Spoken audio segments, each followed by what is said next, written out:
In this episode, we're going to focus on what separates organizations that keep repeating the same painful incidents from organizations that steadily get better, turning lessons learned into real capability. Beginners often hear phrases like lessons learned and after-action review, and imagine a meeting where people talk about what happened and then move on. But a real after-action review, AAR, is not a storytelling session, and it is not a blame ritual.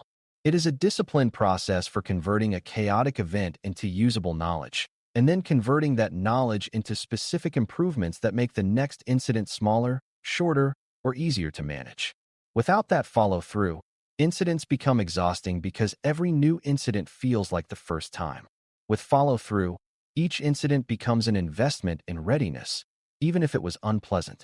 The goal here is to help you understand what an AAR is, how to run one in a way that produces truth, and how to drive the follow-through that makes improvements real rather than promised. The first big idea is that you can improve what you can't describe accurately, which is why the AAR begins with building a shared, evidence-based understanding of what happened. In the heat of response, people hold different pieces of information, and they also hold emotions, stress, and assumptions that can distort memory.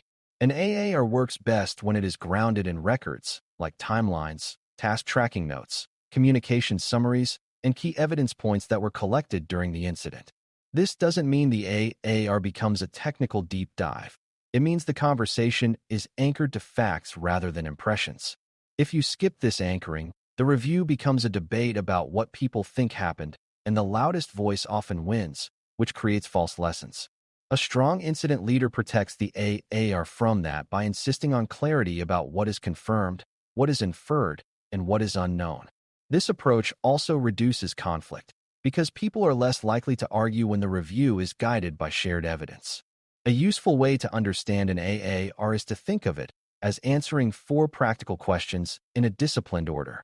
What happened is the factual narrative, built from the timeline and supported by evidence rather than memory alone. What was supposed to happen is the intended plan, such as what policies, playbooks, roles, and escalation paths said should occur.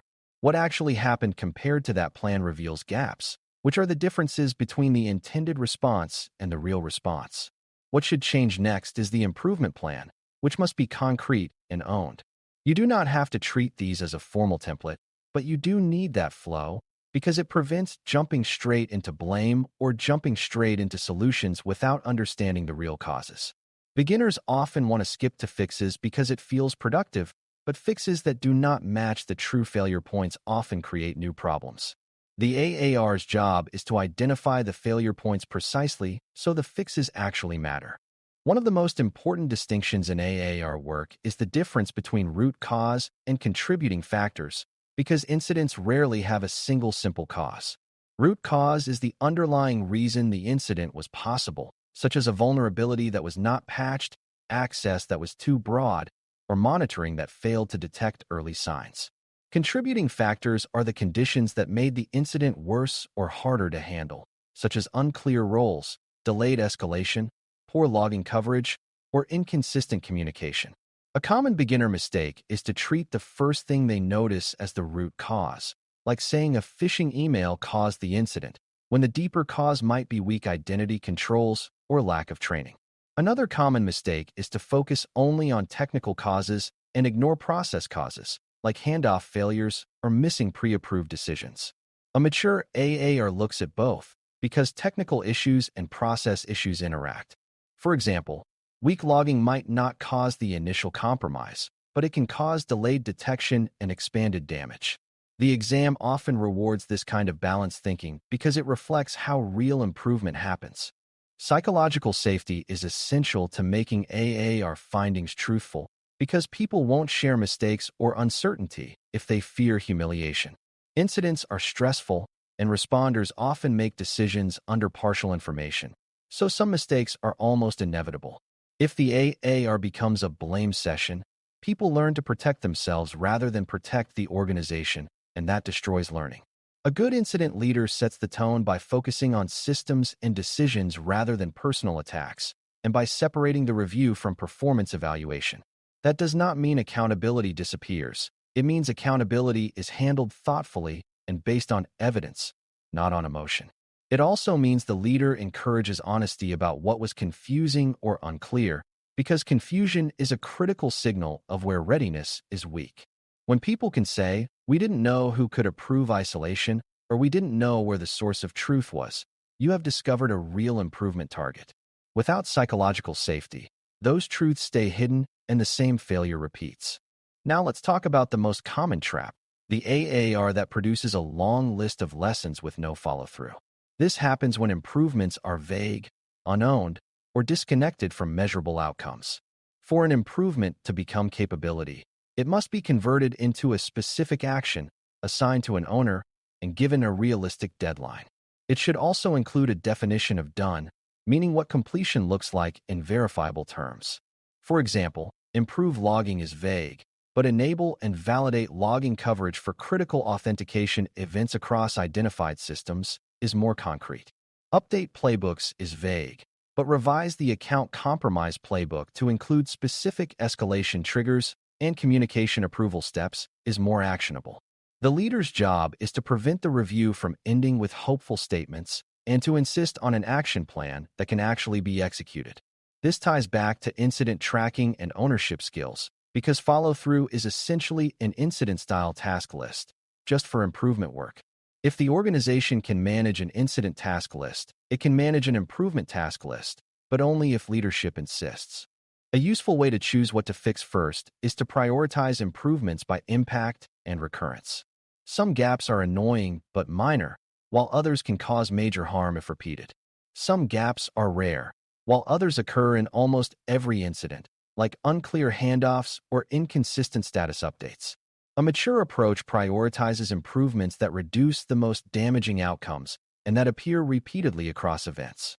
This is also where skills matrices and training connect, because some improvements are not technical changes, they are capability changes in people and process.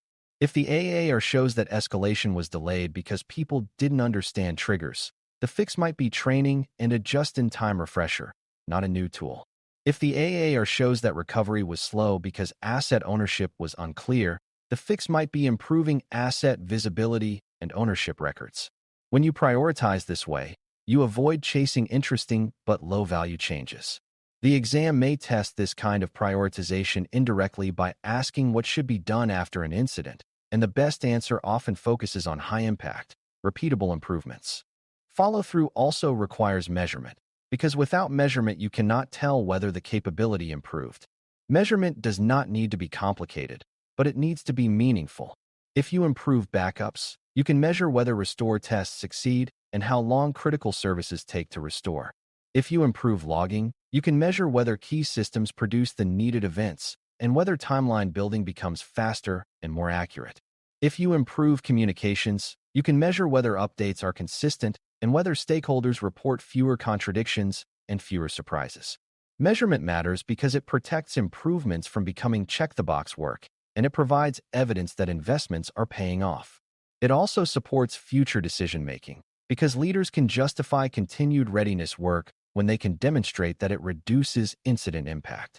For beginners, the message is that capability is not a feeling, it's a repeatable outcome, and measurement helps you confirm repeatability. Another critical part of follow-through is updating the artifacts that shape future behavior, such as policies, playbooks, pre-approved decisions, contact lists, and training materials. If the AAR reveals a gap, but the artifacts remain unchanged, the organization will default back to old habits during the next incident.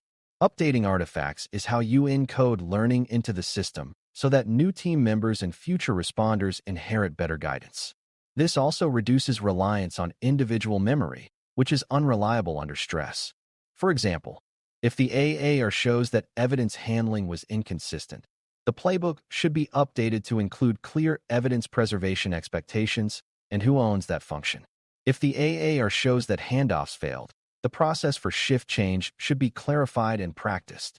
When artifacts are updated, you are not only fixing a problem, you are preventing the problem from reappearing because the system now guides people toward better behavior. This is how lessons become capability rather than just stories. It's also important to understand that improvements compete with normal work, and that is why leadership commitment matters. After an incident, People often return to regular responsibilities, and improvement tasks get postponed because they feel less urgent than daily operations. But postponing improvements keeps the organization vulnerable and increases the chance of repeating the incident. A strong leader treats improvement work as part of operational responsibility, not as optional extra credit. That means scheduling time, assigning owners, and tracking progress until completion. It also means making hard choices about what to stop doing so improvement work can happen because time is finite. This is one reason follow-through is considered a leadership skill. It requires discipline, prioritization, and persistence beyond the emotional peak of the incident. In exam scenarios, a leadership-minded answer often includes ensuring that lessons are converted into owned actions and that progress is tracked, because that reflects real-world capability building. Another subtle but important point is that AAR outcomes should include what went well, not just what went wrong, because preserving strengths is part of capability. If a team communicated clearly, escalated appropriately, or contained quickly, those successes should be identified and understood. The goal is not to celebrate for its own sake, but to recognize which practices worked so they can be repeated and taught. Sometimes success occurs by luck, like having a key expert available at the right moment, and the AAR can reveal that reliance and inspire building redundancy, so success becomes less dependent on luck. Other times success occurs because a playbook was clear or because logging provided fast clarity, and those factors should be protected and extended. When you include positives, you also improve morale and psychological safety, which increases willingness to engage honestly in future reviews. Beginners can understand this as maintaining what works while fixing what fails, because both are necessary. An organization that only focuses on failures can become cynical and exhausted, which harms long-term readiness. To close, turning lessons learned into capability requires both a disciplined after-action review and disciplined follow-through. The AAR builds an evidence-based understanding of what happened, compares it to what was supposed to happen, identifies root causes and contributing factors, and then translates findings into concrete improvements. Follow-through makes those improvements real by assigning owners, setting deadlines, defining what done means, updating the artifacts that guide future response, and measuring whether capability actually improved. Psychological safety matters because truth is the fuel of learning, and blame shuts truth down. Prioritization matters because not every lesson deserves equal effort, and leadership must focus on changes that reduce impact and recurrence.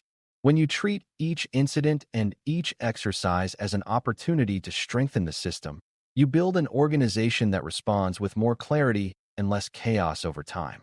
That is the core of incident leadership maturity, and it is exactly what the GCIL incident leader role is designed to measure.